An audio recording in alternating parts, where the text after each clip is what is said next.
Welcome to the Unknown Angler. Today we're going to be tying the shuttlecock. All you need for this fly is jig heads, bucktail, strung hackle, and crystal flash. Let's start by removing the little barbs on the jig heads. These are used to hold on soft plastic baits. We don't need those, so we're just going to cut them off with a pair of fingernail clippers. Put your hook in the vise, obviously, and then just start your thread. My brother introduced me to this fly over the summer. He uses it for bass and freshwater, but you can use it for just about anything. Any predator fish will take it, and boy, it moves really well in the water, and it is a dynamite fly. Anyway, start by laying down a decent thread base and go beyond where the end of the jig head starts. Line up all the quills that you take out, all the hackle quills, and then cut them all at once to the same length. So what you do is you line the tips up and just take the length you want and cut them off. Tie them each in individually around the shank of the hook and just keep moving them around. And you can flip the hook around and tie them on the side, tie them on the top, tie them on the bottom. 4 to 6 hackles is all you need. And once you have those tied in, just kind of finish off by wrapping them off a little bit and then wrap forward. Now go cut yourself off a piece of bucktail. Remember to remove the under shorter fibers of the bucktail. So cut a long piece off, hold the tips in your fingers, and then just pull at the base of it and pull all the smaller fibers out. You want to tie a top piece in. We're going to tie in 2 pieces of bucktail, one on top, one on bottom.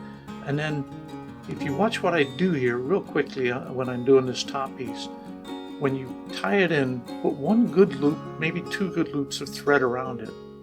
And then take your thumb or forefinger and just move it around the hook. So you cover the entire diameter of the hook. Not the entire diameter of the hook, basically cover the top and the bottom. Try to move it around with your thumb. You can still do a little placement here. Now you take some crystal flash. I take 2 full pieces of crystal flash. I cut it in half, so I then have 4 pieces of crystal flash. I take those and I fold them over in half again and put them on the thread. This helps to hold them in place, and it also helps to spread them out around the hook. Do the same thing you did with the hackles. Put 1 on top, 1 on bottom, 1 on each side. It's going to give you 8 total strands of crystal flash. You're only tying 4 in, but you're getting 8 total strands all the way around. That's plenty of flash for this fly. Don't over flash it. That's fine.